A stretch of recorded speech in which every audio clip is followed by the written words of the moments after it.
year 1410. Find Porto as it used to look by the time of the Portuguese discoveries. People on the caravel, what brings you here? If it's spices and precious stones, you're in the right place. Nowadays, all roads lead to Lisbon. Our beloved King Manuel keeps it in permanent construction. Here, the flagship naval yard was built, one of the most important naval shipyards belonging to the Portuguese Ocean Empire. It was also from here that in 1497 Vasco da Gama departed towards India. To celebrate, the best architects and artists were recruited to build the famous Bell Tower that you just passed through. By this time, Lisbon was one of the most sumptuous cities in Europe.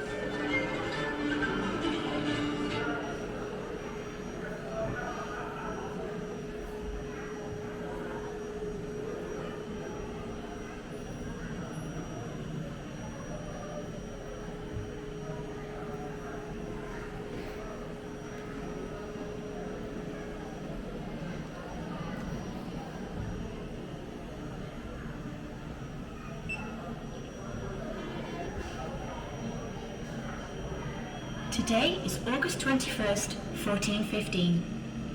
Within those walls, 20,000 merchants dedicate themselves to the daily trade of spices, tissues, oriental carpets, precious stones, and gold from the South Sahara. There is also the main source of cereals and raw materials for the textile industries, such as leather, fur, and colorants. We are therefore at the heart which controls all the trade between the Mediterranean and the Atlantic. When the Portuguese king John I carved his spear here in the north of Africa, he made his desire to reconquer the kingdom of Fez very clear. Although it was true that the Portuguese excelled in their knowledge of Muslim lands, and therefore were able to increase their wealth and trade power, they weren't so lucky with their aim of spreading Christian faith, and encountered strong resistance from the highly Islamized African population. Businesses of the sea made Ceuta the starting point of the Portuguese adventure across the world.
surrounded the Cape of Storms and opened a route to the Indian Ocean. However, 10 years were to pass before the trip that finally enabled the arrival to India. During that time, Portuguese discoverers explored the coast and the inland of Africa. They encountered people who were much more organized and skilled than they could ever imagined, and saw things that had never been seen before. Throughout that period, in 1494, Portuguese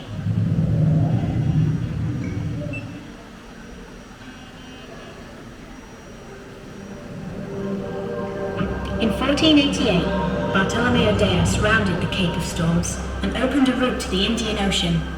However, 10 years were to pass before the trip that finally enabled the arrival to India. During that time, Portuguese discoverers explored the coast and the inland of Africa. They encountered people who were much more organized and skilled than they could ever imagined, and saw things that had never been seen before. Throughout that period, in 1494, Portuguese and Spanish kingdoms led the greatest world division in history upon the signature of the Treaty of Tordesillas. This was also a time of huge naval innovations, such as the kits brought from Lisbon, which enabled the construction of a new ship in just 12 days. The square-rigged caravel appeared, allowing for a much greater military control. The Portuguese prepared to take Europe beyond the Mediterranean. Let us continue this adventure into the forest.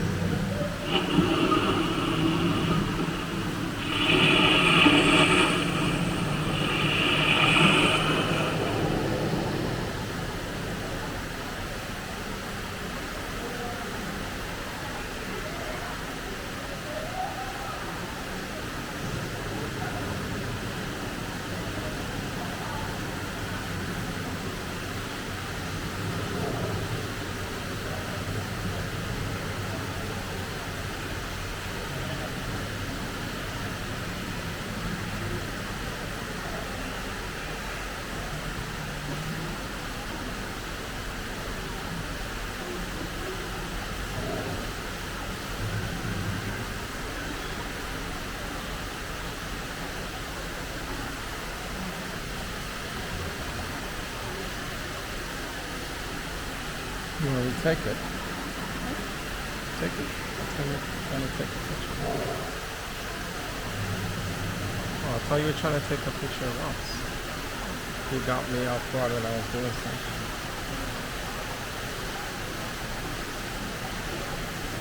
I got the sleepy eyes.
Can you smell the cinnamon and the nutmeg? We have finally arrived in India. This is May of the year 1498, and we are in the city of Calicut. Here, Portuguese discoverers found the source of pepper, ginger, cinnamon and clove, but they also found that the Moors controlled its trade. The arrival of the Portuguese Armada was made possible by one of the bravest men in this adventure, Vasco da Gama. There you find him, at your left, eager to negotiate with the Zamarin of Calicut. In India, explorers were dazzled by gold, pearls and diamonds. A story was told of a Ceylon king who possessed the most famous ruby ever seen in the world. It was so huge that it was a foot long and the thickness of a fat man. But what did the Portuguese leave in India? In Goa, they created the first Portuguese city, and there produced coins, built naval shipyards, and set up the first munitions factory. Secondary and university education were made possible, typography was introduced, and at the same time, the foundations of modern pharmacology were set.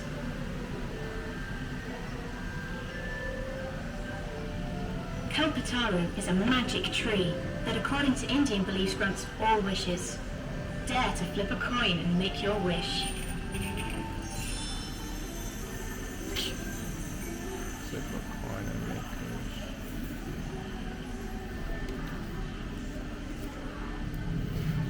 Really concentrate.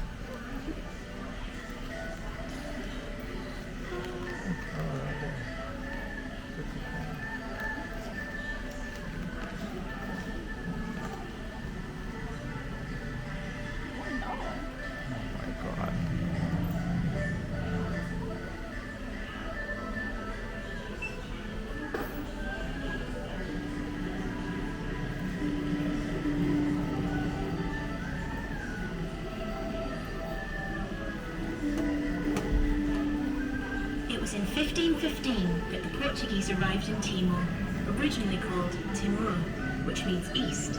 At the very beginning, they carried the abundant sandalwood, highly sought in Europe for the manufacture of luxury furniture and perfumes.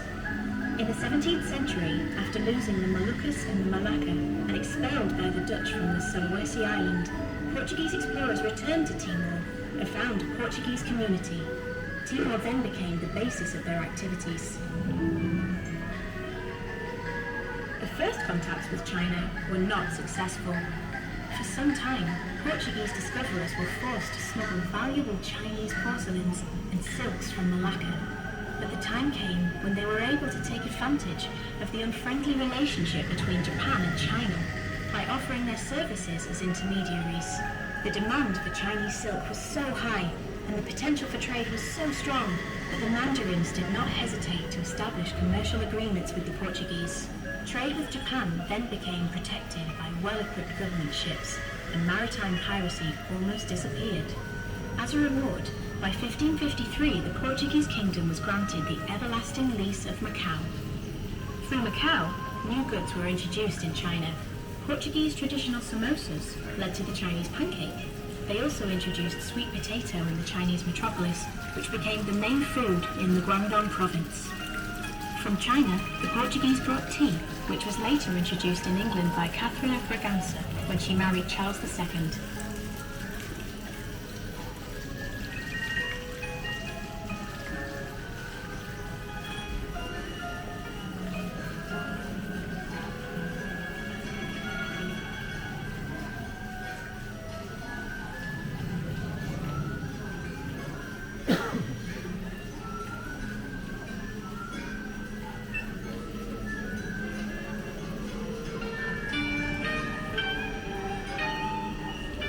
We are in 1543. Let us look at Japan. The adventure starts with a violent storm and a ship that was dragged into the coast. The local governor welcomed the weird-looking explorers, and the Portuguese Francisco Zenato offered him his musket. This moment, happening on your right, had an irreversible impact on the pacification of the rising Sun Empire. The delicate Japanese were surprised by the Portuguese rude manners. They called them Nabanjin, meaning South Barbarians. Portuguese started travelling to Japan, exchanging Chinese silks and gold for silver, copper, lacquered objects and swords. The relationship has been so strong that it still remains today. The first Japanese grammar was written by the Portuguese, and the new words were introduced such as obrigado, which means arigato in Japanese. The same happened with Chinese tea, which was highly appreciated in Japan by that time. Liturgical rites were introduced in the traditional Chanayu ceremony by Portuguese missionaries, a true symbiosis of cultures.